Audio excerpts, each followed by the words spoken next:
Hello viewers, welcome to our channel. তো viewers, আপনাদের জন্য নিয়ে এসেছি একটা নতুন ভিডিও। তো ভিডিওতে দেখতেই পাচ্ছেন সিলভারের একটা মুদ্রা আছে। এই মুদ্রাটা হচ্ছে আমেরিকার একটা মুদ্রা, যা আপনার 1980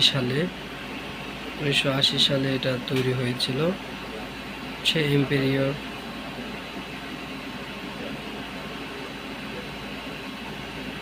এটা হচ্ছে $1। দেখুন, $1।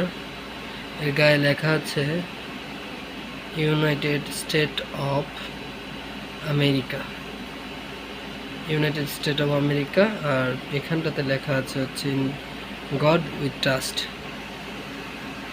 God with trust. যাই হোক, এটা সম্পূর্ণ রূপার, 24 ক্যারেটের।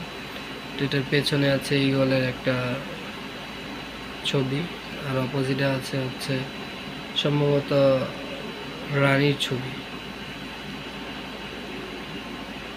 এটা হচ্ছে রানীর ছবি। এরকম কয়েন আমাদের ল্যাবে মাঝে মাঝে টেস্ট করতে আসে। দেখুন, আমাদের ভিডিও ভালো লাগলে আমাদের পাশে থাকবেন। ওকে, ধন্যবাদ।